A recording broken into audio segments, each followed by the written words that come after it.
Namaste, and welcome to our continuing series on the essays on the Gita with our beloved Ranga. We are in chapter 9, the very beginning, Sankhya, Yoga, and Vedanta. So, we are starting a new chapter, Sankhya, Yoga and Vedanta. The Gita deals with all the three, although they seem to be almost contradicting each other. But in the Gita, Sri Krishna actually makes a synthesis of all the three. So that's why Sri Rama calls the Gita a synthetic work. So, other systems are not synthetic, they are exclusive. Sankhya excludes yoga, yoga excludes Sankhya. Okay? So in the Gita, they use all and combine and show that all lead to the same path. They are not contraries, they are complementary aspects. So when you speak of Sankhya Yoga, Sankhya is a philosophical system, but it's also a yogic system. And there you use the intelligent will, you use your mind, the best part of the mind, the pure mind, not the physical mind, not the vital mind, but the pure mind. And you try to concentrate and go above the mind, okay, and make the mind silent. And if you want to do that, it is not advisable to do too much, engage yourself in too much activity in the physical world, because that will distract you. So you are encouraged not to do anything much. Minimum. Eating, sleeping, you can't avoid. So that much you do. But don't do too much. You don't go into a job and your attention will be drawn outwards. So don't do that. Sankhya method is avoid as much as possible outward works.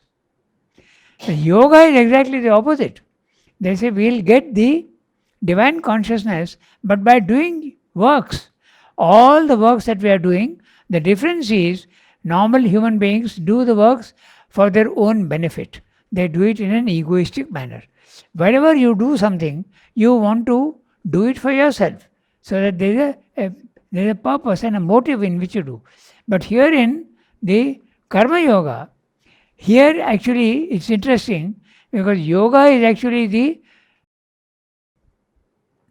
Patanjali's yoga of the 8 steps. But here yoga is being used for Karma Yoga as a replacement for Karma Yoga. So that's the interesting part. So that Srindu will mention also. Sankhya is being identified with Jnana Yoga, and Yoga, which is normally a Patanjali's yoga system, it is being identified with Karma Yoga. And then there is Vedanta, which is a different system altogether. Okay? So now we start reading what he is saying. The whole object of the first 6 chapters of the Gita is to synthesize in a large frame of Vedantic truth the two methods, ordinarily supposed to be diverse and even opposite, of the Sankhyas and the Yogins. The Sankhya is taken as the starting point and the basis, but it is from the beginning and with a progressively increasing emphasis permeated with the ideas and methods of yoga and remolded in its spirit. So, the practical difference, as it seems to have presented itself to the religious minds of that day, lay first in this, that Sankhya proceeded by knowledge and through the yoga of the intelligence, while yoga proceeded by works and the transformation of the active consciousness. And secondly, a corollary of this first distinction, that Sankhya led to entire passivity and the renunciation of works, sannyasa, while yoga held to be quite sufficient the inner renunciation of desire, the purification of the subjective principle which leads to action and the turning of works Godwards, towards a divine existence and towards liberation. Yet both had the same aim, the transcendence of birth and of this terrestrial existence, and the union of the human soul with the highest. This, at least, is a difference as it is presented to us by the Gita. So, Sankhya is the passivity. You make the mind passive and don't engage in works and get away from the physical world and your own body mind life and get liberation. Yoga, on the contrary, the aim is the same. Get liberation of the soul, make your mind silent and go to but you don't worry about the mind. You just dedicate all that you are doing to the divine and not for yourself. That's a karma yoga. And by doing that, you will also achieve identity with the divine. That is exactly what is being said. So we just go through each sentence and see whether it's clear what he's saying. This is the gist of what he's saying. The whole object of the first 6 chapters, in fact, Srimad divides the Gita into 3 sections of 6, 6, 6. 6 chapters, 6 chapters, 6 chapters. 18 chapters of the Gita. In the Gita, but in the essays on the Gita, much more. No, I'm talking of the Gita itself. Yeah, right, the Gita itself. The Gita itself has 18 chapters. So, 6 chapters, one theme. Next 6 chapters, the development of that theme. And finally, the conclusion. Okay. The object of the first 6 chapters of the Gita is to synthesize in a large frame of Vedantic truth these 2 methods, ordinarily supposed to be diverse and even opposite of the Sankhyas and the Yogins. So as I said, the Sankhya's it's more like a karma yoga. Okay? Jnana yoga. Jnana yoga. Yeah. Jnana yoga. Through the mind, intelligent will. So you just concentrate, don't worry too much about the workings in the physical world and make your mind silent and go for liberation. And the Yogins. And the yoga normally is the Patanjali system of the 8 steps. Okay? Yama, Niyama, Asanas, Pranayama, Pratyahara, Dharana, Dhyana, Samadhi. But here, the Gita is using the word yoga and identifying it with karma yoga, which is the dedication of all that you do, think and act to the divine. Not for yourself, but to the divine. The dedication of works. In fact, we have done that sacrifice. He calls it this yajna, sacrifice. Okay, so that is in the Gita, that's what it is. And Vedanta he has not touched yet. Okay, so the Sankhya is taken as the starting point and the basis. But it is from the beginning and with a progressively increasing emphasis permeated with the ideas and methods of yoga, which is karma yoga, and remolded in its spirit.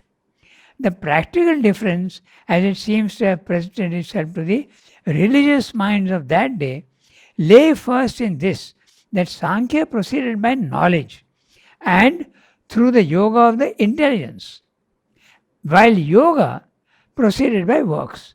So when you say yoga proceeded by works, obviously is meaning the karma yoga. The sacrifice of all that you do to the divine. And the transformation of the active consciousness. And secondly, a corollary of this first distinction, that Sankhya led to entire passivity and the renunciation of works. You give up all physical works. Sannyasa. While yoga held to be quite sufficient, the inner renunciation of desire, the purification of the subjective principle, which leads to action and the turning of works Godwards, towards the divine existence and towards liberation. So the difference is, in the Sankhya, you actually don't do any work. Sit as passively you can lead your life. Eating, sleeping you can't avoid. But the rest you don't do anything, just concentrate on that. If you had a large family, you could do that. But in modern times, if you are alone, you can hardly do that. So that's why Sri had to find a different method.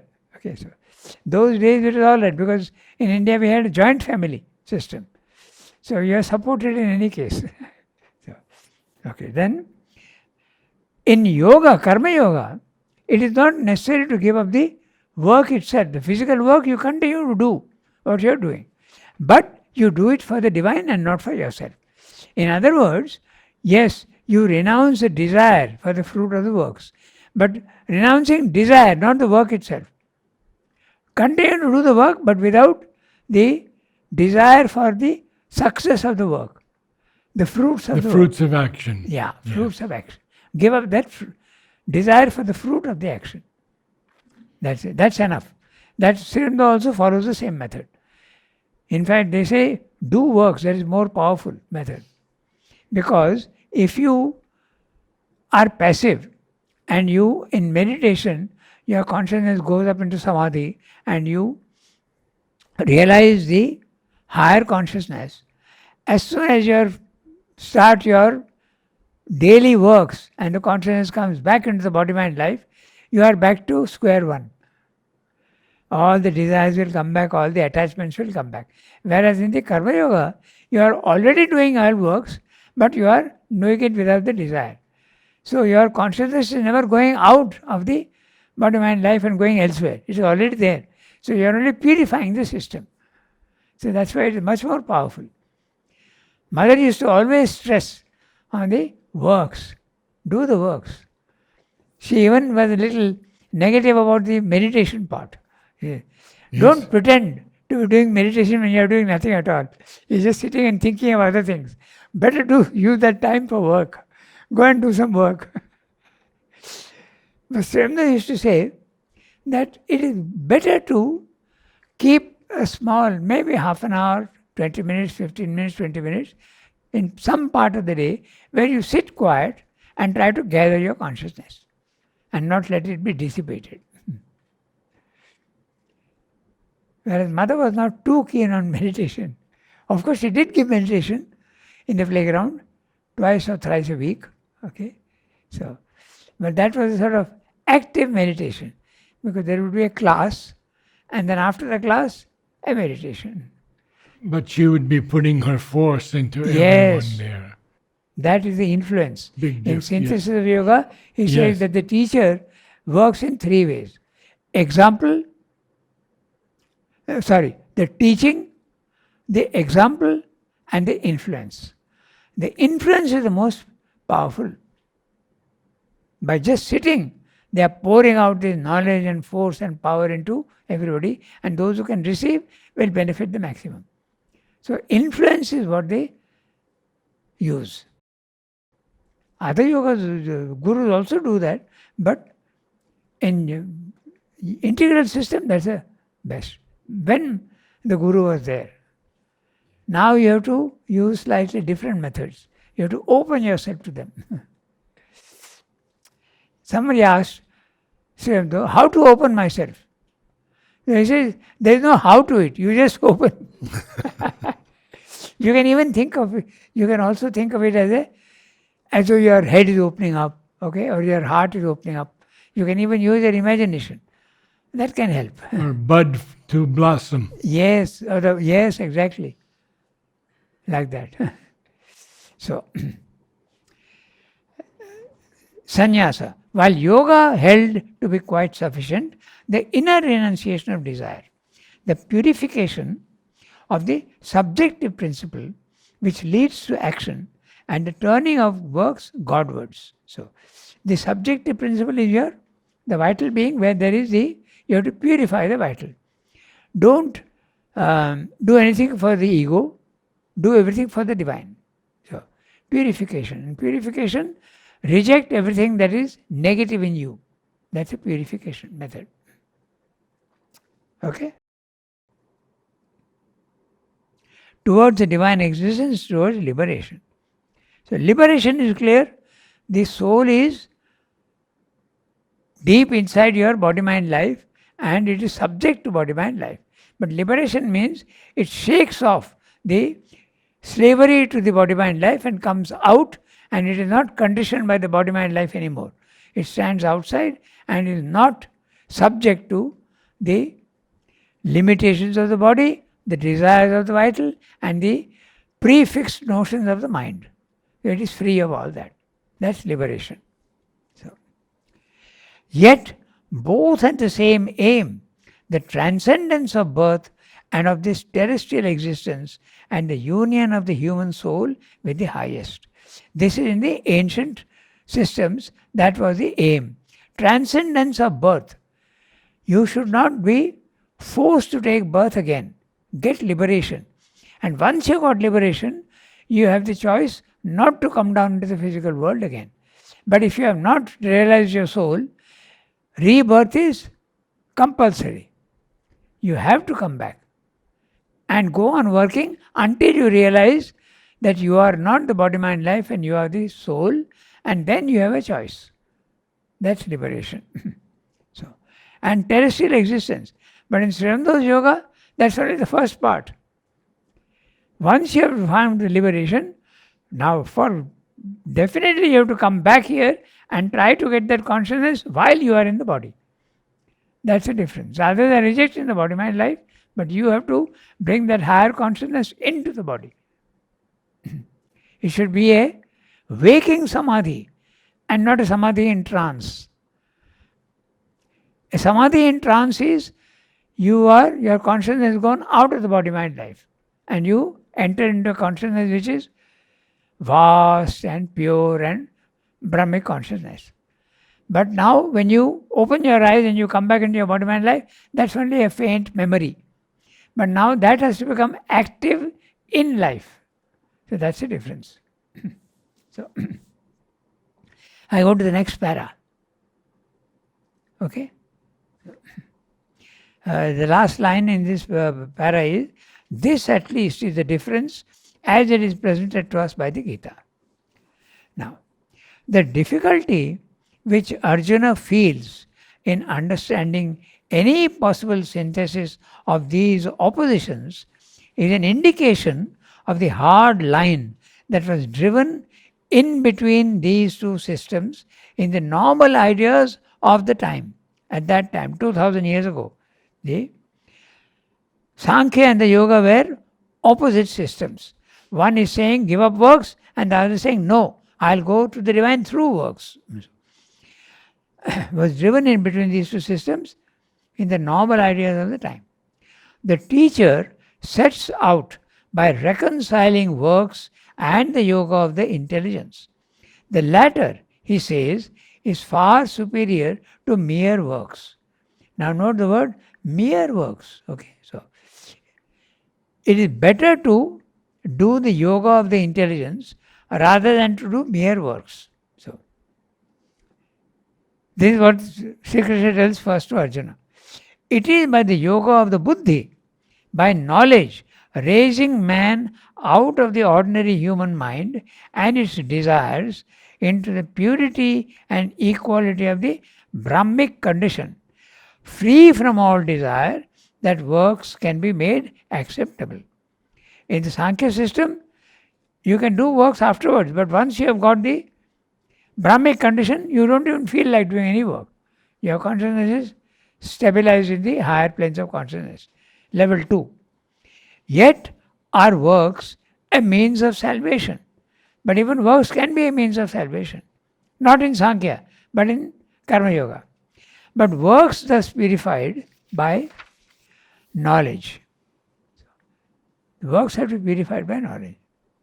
Filled with the notions of the then prevailing culture, misled by the emphasis which the teacher lays upon the ideas proper to Vedantic Sankhya, conquest of the senses, withdrawal from mind into the self, ascent into the Brahmic condition, extinction of our lower personality in the nirvana of impersonality, for the ideas proper to yoga are as yet subordinated and largely held back, Arjuna is perplexed and asks, if thou holdest the intelligence to be greater than works, why then dost thou appoint me to a terrible work?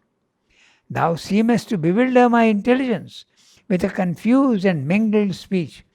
Tell me, then, decisively, that one thing by which I may attain to my soul's weal.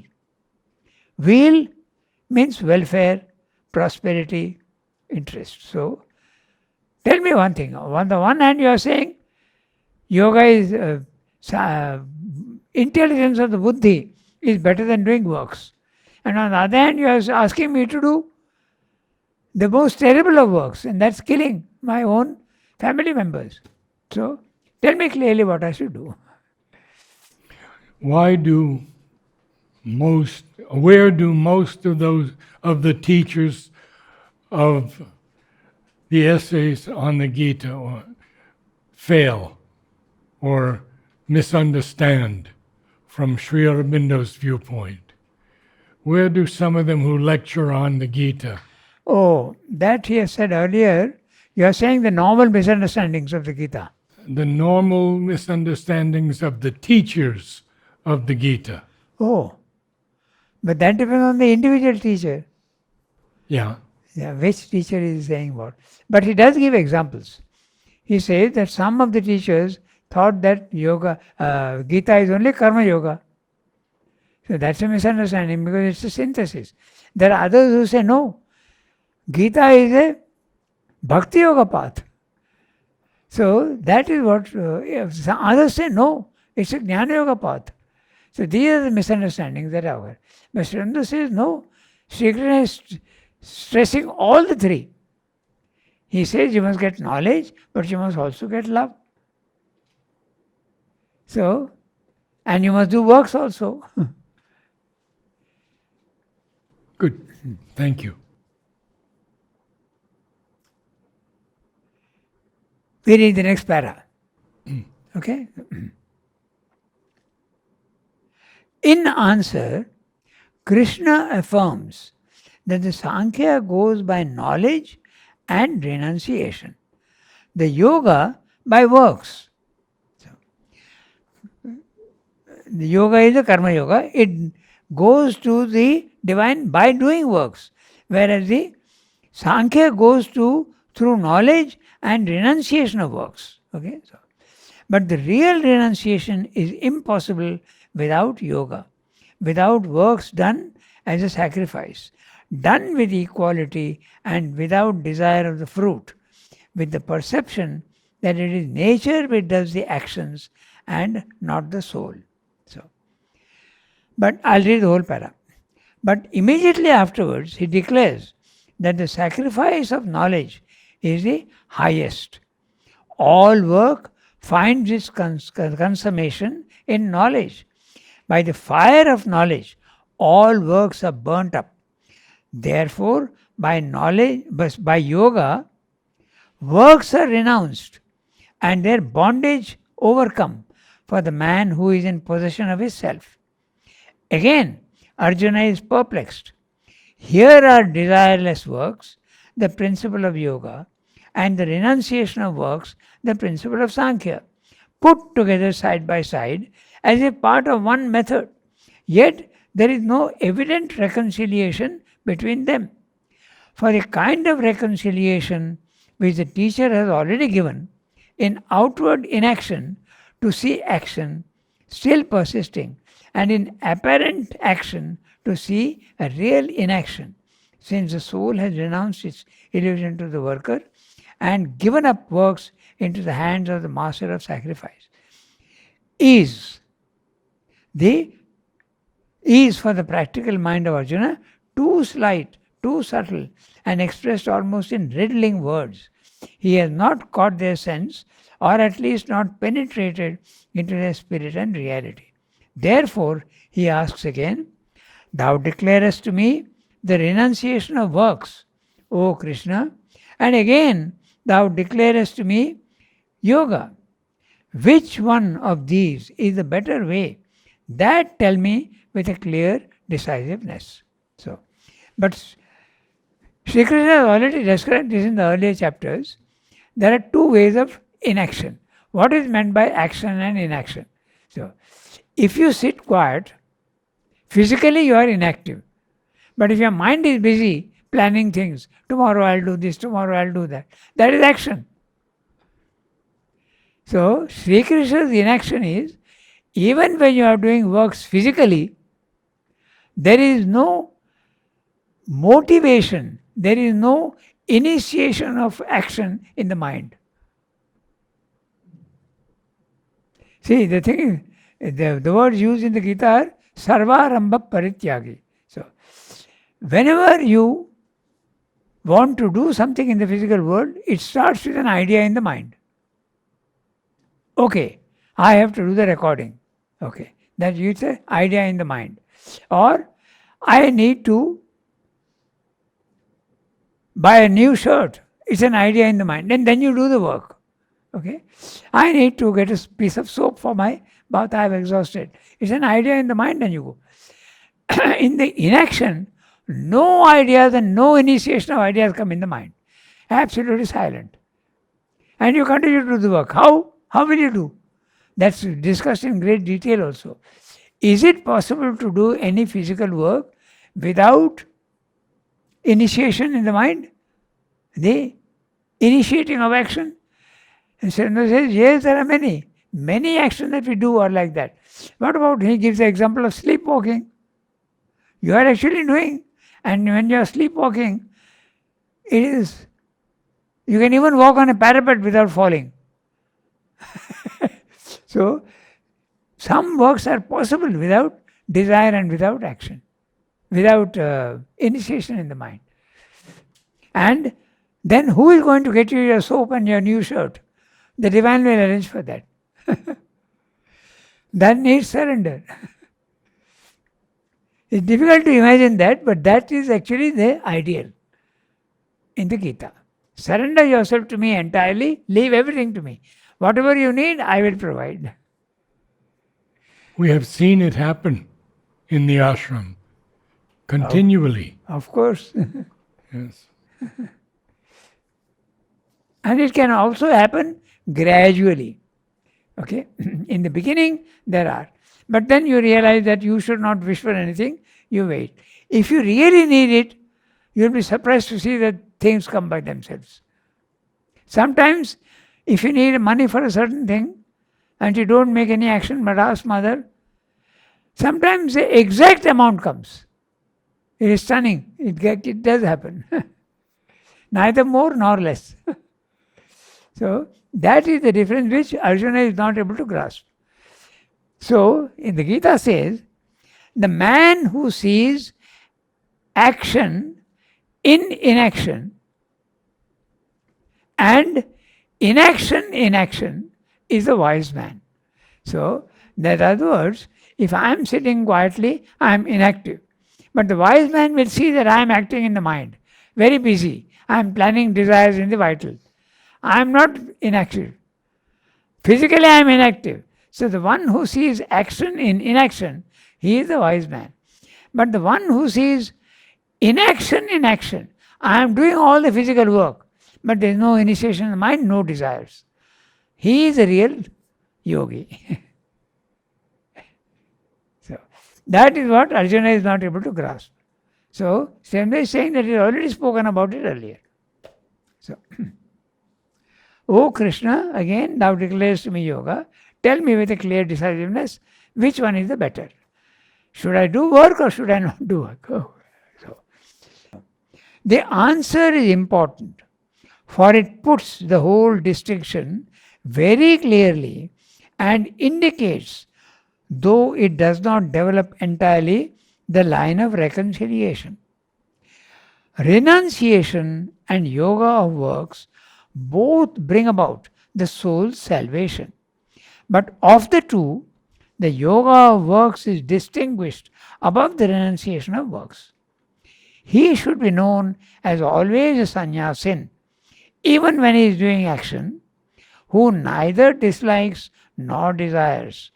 For free from the dualities, he is released easily and happily from the bondage. Children speak of Sankhya and Yoga apart from each other. Children speak of Sankhya and Yoga apart from each other, not the wise. If a man applies himself integrally to one, he gets the fruit of both, because in their integrality, each contains the other. The status which is attained by the Sankhya, to that the men of the yoga also arrive. Who sees Sankhya and yoga as one? He sees. But renunciation is difficult to attain without yoga. The sage who has yoga attains soon to the Brahman. His self becomes the self of all existences, of all things that have become, and even though he does works, he is not involved in them. He knows that the actions are not his, but nature's, and by that very knowledge he is free. He has renounced works, does no actions, though actions are done through him. He becomes the self, the Brahman, Brahma Bhuta. He sees all existences as becomings, Bhutani, of that self-existent being. His own, only one of them. All their actions as only the development of cosmic nature working through their individual nature, and his own actions also as a part of the same cosmic activity. This is not the whole teaching of the Gita. For as yet there is only the idea of the immutable self or Purusha, the Akshara Brahman, and of nature, Prakriti, as that which is responsible for the cosmos, and not yet the idea clearly expressed of the Ishvara, the Purushottama. As yet only the synthesis of works and knowledge, and not yet, in spite of certain hints, the introduction of the supreme element of devotion, which becomes so important afterwards. As yet only the one inactive Purusha and the lower Prakriti, and not yet the distinction of the triple Purusha and the double Prakriti. It is true the Ishvara is spoken of, but his relation to the self and nature is not yet made definite. The first 6 chapters only carry the synthesis so far as it can be carried without the clear expression and decisive entrance of these all important truths, which, when they come in, must necessarily enlarge and modify, though without abolishing these first reconciliations. So, instead of going through each line, we'll discuss the whole thing together. Okay, so what he's saying is that the most of the yogas, their aim is liberation. In other words, you should realize that you are the soul and not the body, mind, life. This is liberation. And they are very satisfied with that. But the Gita wants to go even further. Okay? So you have to continue to be in the physical world without giving up and do works, like the lotus leaf in water. And so, in the other yogas, you have the level 1, which is the body, mind, life, and there is level 2, which is the spiritual planes of consciousness, where you are not identified with your body, mind, life. You have attained Brahmic consciousness. You realize that your soul is eternal and you are at peace. There is no suffering at all. That's considered enough. But in the Gita, it speaks of several things. Most of the other yogas are saying, get rid of your attachment to nature. Nature is separate and your Purusha is there. Get to Purusha consciousness, let alone Prakriti. Be liberated. But Gita says that what you are saying, you are seeing nature as mechanical and unconscious. There is actually a third status where the nature is fully conscious. So that is the contribution of the Gita. Higher nature and lower nature. Lower nature is, it is true, mechanical and unconscious. The sun is shining, the river is flowing, the wind is blowing, all unconscious and mechanical, subject to laws. Okay? But the same nature, when you go into higher consciousness, you see that it is not as mechanical and unconscious as you thought. Behind the mechanical action is a divine guiding it, like a prompter in the wings. Okay? And how does, because the supermind doesn't come into the Gita. No. So, The idea. So how does this blend in, meld together? No. The Gita does go up to the supermind in this sense that it goes up to the Ishvara consciousness. But it does not, the Gita does not bring down that consciousness down into the physical world and transform life. That it does not do. That's the only difference. But it does go up to the Purushottama level. And in the other yogas, you have only Kshara consciousness, the mutable consciousness in the body. Okay? You have your psychic being which is developing. It's mutable. But that psychic being now escapes and reaches a state of immutability. That's other yogas. But now, in the Gita, it introduces the third level of the Purushottama. So, Kshara Purusha, the Purusha which is mutable in the physical world, the Akshara Purusha, the immutable Purusha in the spiritual planes of consciousness, and the third is one that combines both. The person aspect of the divine, the impersonal aspect of the divine, the power to act in the physical world, all this is there in the Purushottama. Or instead of those words, Ishvara. So these three levels are there, very clearly specified in the Gita as well as in Sri Aurobindo Yoga. And the importance of the divine love. That divine love comes in when you get the experience of the divine as a person. When you are in an impersonal consciousness,